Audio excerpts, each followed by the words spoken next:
Hi అండి, అందరూ ఎలా ఉన్నారు? బాగున్నారా? వావ్, ఎలా అంత బాగా కనిపిస్తున్నాయి కదా. సో ఇప్పుడు నెయ్యి వేసుకుంటాను. నెయ్యి వేసుకుని మీకు చూపిస్తాను. ఇదేంటి అనుకుంటున్నారు? ఇది చింత చిగురు పప్పు. ఈ సీజన్లో చింత చిగురు చాలా చాలా విరివిగా వస్తుంటుంది. చాలా మంది చేసుకుంటూ ఉంటారు. మనం మామిడికాయలు వస్తే మామిడికాయ పప్పు ఎలా చేసుకుంటామో, చింత చిగురు వస్తే అలాగే మనం చింత చిగురు చేసుకుంటాం. కానీ యాస్టీస్గా నేను చింత చిగురు వేయకుండా నేను చింత చిగురిని 3-4 పచ్చిమిరపకాయలు పెద్ద పెద్ద వేసేసి గ్రైండ్ చేసేసాను. ఆల్రెడీ పప్పు ఉడకబెట్టేటప్పుడు కూడా నేను పచ్చిమిరపకాయలు వేసాను. వెల్లుల్లిపాయ పోపు మాత్రం నేను పెట్టలేదు. నేను ఈ మాటు సాత్వికంగా తినాలని అనుకున్నాను.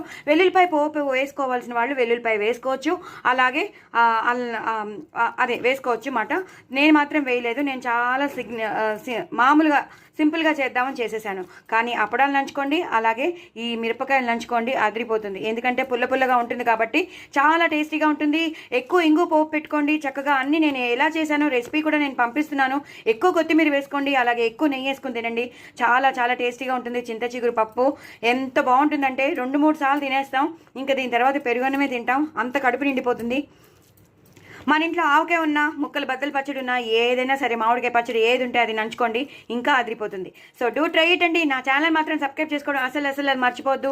నెయ్యి మాత్రం ఎక్కువ వేసుకోండి, అప్పడాలు వేయించుకోండి, వడియాలు వేయించుకోండి. అప్పుడే దీని టేస్ట్ తెలుస్తుంది. పిల్లలకి పెట్టండి, మీరు కూడా తినండి, హ్యాపీగా ఉండండి. నా ఛానల్ మాత్రం సబ్స్క్రైబ్ చేసుకోవడం అసలు మర్చిపోవద్దు. ఇలాగే ఈ కన్సిస్టెన్సీలోనే చేసుకోండి. తప్పకుండా నాకు కామెంట్ బాక్స్లో పెట్టండి చాలా చాలా బాగుందని. ఓకేనా అండి? నా ఛానల్ మాత్రం సబ్స్క్రైబ్ చేసుకోవడం అసలు మర్చిపోద్దు. నా గొంతులో కొంచెం ప్రాబ్లంగా ఉంది, కొంచెం అడ్జస్ట్ అయిపోండి. బాయ్ అండి.